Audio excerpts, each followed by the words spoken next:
তোমার সাথে রোজা অবস্থায় কেউ যদি ঝগড়া করে, তোমারে যদি মন্দ কিছু বলে, গালি দেয়, তুমি বলে দিও ভাইয়া আমি রোজাদার। রোজাদার গালি দেয় না,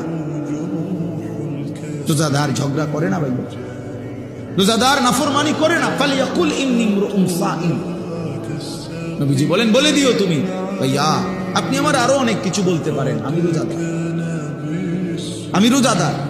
রোজাদার গালি দেন। রাসূলুল্লাহ সাল্লাল্লাহু আলাইহি ওয়াসাল্লাম বলেন লাইসাল মুমিনু বিত্তাআন ওয়ালাল লাআন ওয়ালাল ফাহিশ ওয়ালাল বাদী। এটা হাদিস।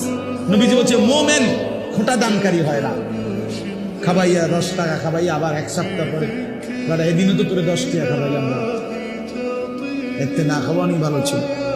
তা আল্লাহ নবী সাল্লাল্লাহু আলাইহি ওয়াসাল্লাম বলেন মুমিন খোঁটা দেয় না, অনুগ্রহ করে কি দেয় না, খোঁটা দেয়। ওয়ালাল লাআন, মুমিন কাউকে লানত দেয় না। ওয়ালাল ফাহিশ, মুমিন অশ্লীল কথা বলে না। ওয়ালাল বাদী, মুমিন নোংরা চরিত্রের হয় না। হাদিস আল্লাহ রাসূল সাল্লাল্লাহু আলাইহি ওয়াসাল্লাম।